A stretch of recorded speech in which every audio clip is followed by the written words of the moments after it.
وكفى والسلام على عباده الذين اصطفى أما بعد أعوذ بالله من الشيطان الرجيم بسم الله الرحمن الرحيم قال الله تبارك وتعالى أعوذ بالله من الشيطان الرجيم بسم الله الرحمن الرحيم يا أيها الذين آمنوا اتقوا الله حق تقاته ولا تموتن إلا وأنتم مسلمون صدق الله العظيم. عزیز دوستو بزرگوں اور پس پردہ بیٹھی میری ماں اور بہنوں،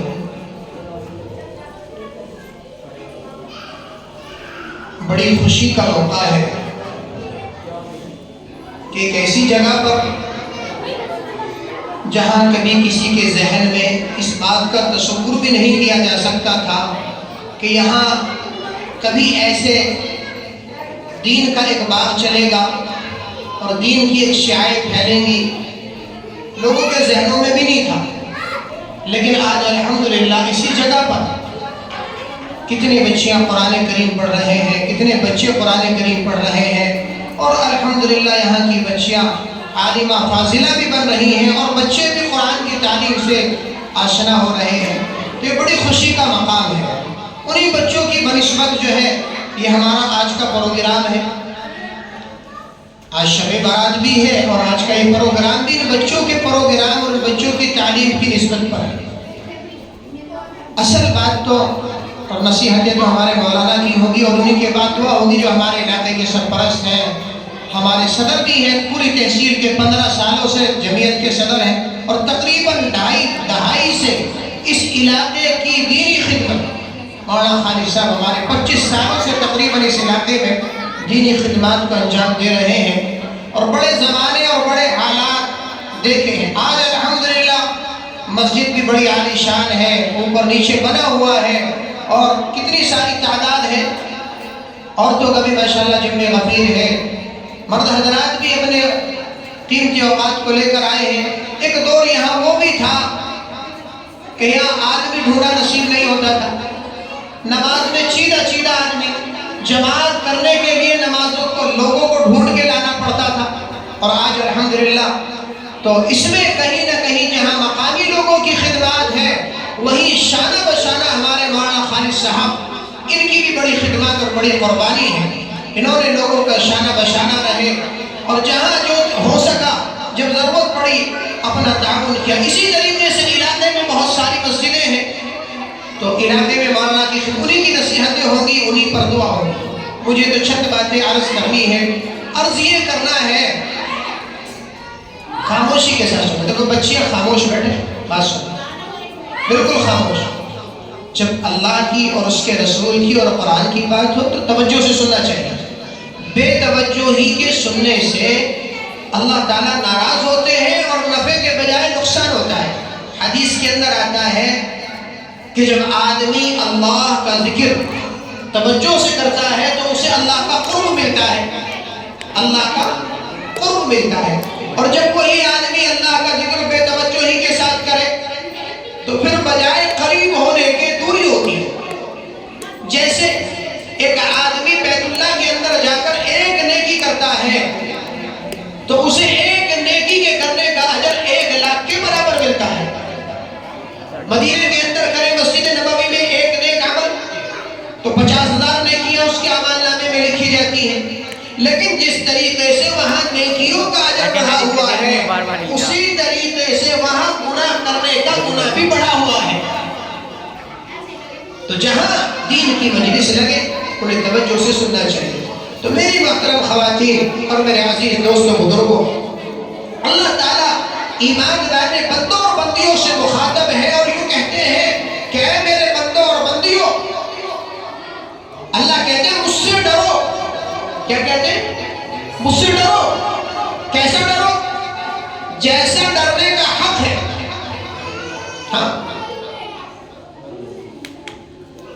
ہم آج اللہ سے نہیں ڈر رہے، لوگوں سے ڈرتے ہیں، لوگوں کے تانوں سے ڈرتے ہیں، سماج سے ڈرتے ہیں، برادری سے ڈرتے ہیں.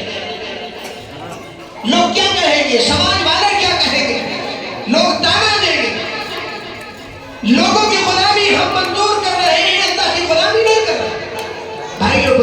محترم خواتین، ہم پر اللہ کی غلامی فرض ہے، لوگوں کی غلامی ہم پر کس کی غلامی فرض ہے بھائی؟ اللہ کی غلامی فرض ہے، لوگوں کی نہیں ہے۔ آج ہم لوگوں کی غلامی پر آئے ہوئے ہیں اللہ کی غلامی کو چھوڑ کر۔ جب سے اللہ کی غلامی کو چھوڑا ہے، اللہ نے دوسری جگہ ہمیں مسلط کر دیا اور دوسرے لوگوں کو ہم پر حکمرانی کے لیے مسلط کر دیا۔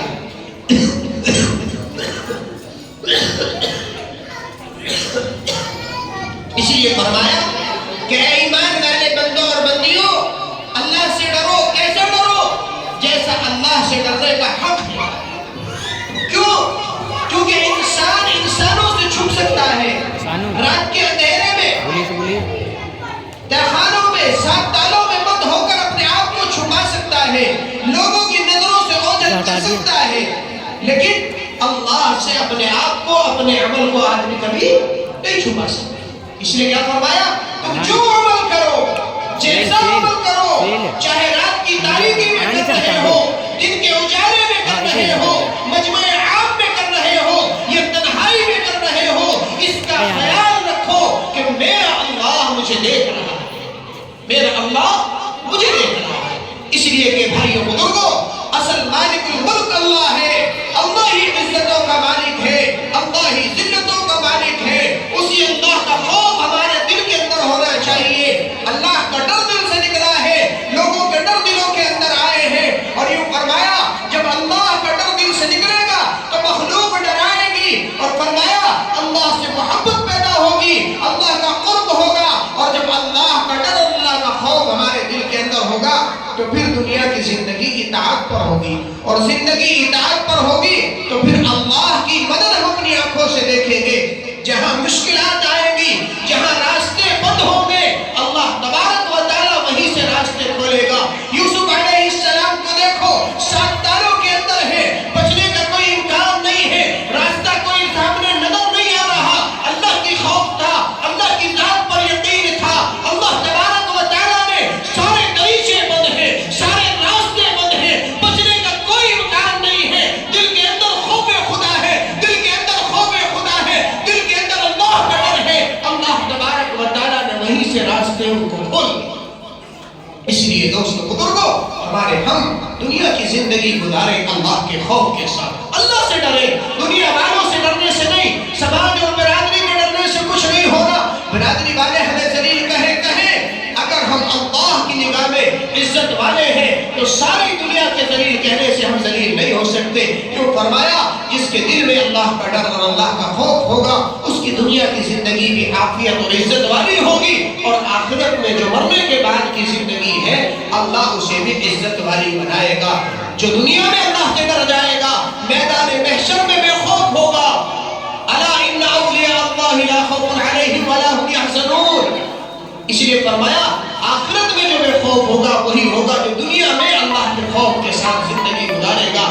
میری تمام ماں و بہنوں سے، معزز بھائیوں سے عزیزانہ درخواست ہے، ہمیں کوئی دیکھے نہ دیکھے، کوئی ہمارے عمل کو جانے نہ جانے، ہمارا اللہ ہمیں دیکھ رہا ہے۔ اسی تصور کے ساتھ اور اسی گمان اور خیال کے ساتھ ہم اپنی زندگی کو گزاریں گے، اور یہ رات ہے، اسی رات میں بھی اسی طریقے سے ہم گزاریں گے تو محترم خواتین اور بھائی بزرگوں، اللہ تبارک و تعالی ہماری دنیا کی زندگی کو بھی کامیاب کر دے گا اور آخرت کی زندگی بھی کامیاب ہوگی۔ اللہ تعالیٰ مجھے بھی اور آپ کو بھی ان تمام باتوں پر اور اللہ کے خوف کے ساتھ زندگی گزارنے کی توفیق عطا فرمائے۔ اور ہمارے قاری جاوید صاحب ماشاءاللہ بڑی خدمت، ماشاءاللہ یہ بچے پڑھ رہے ہیں، ان کے پروگرام آپ حضرات نے سنے ہیں، بڑی خوشی اور بڑی مسرت کا مقام ہے، اس لیے ہمیں ان کا تعاون بھی کرنا چاہیے اور ان کا ساتھ دینا چاہیے۔ اور یہ ہمارے لیے بڑی سعادت اور خوشی کی بات ہے کہ ایسی جگہ پر ان بچوں کا قرآن کریم کا پڑھنا، قرآن کا سیکھنا،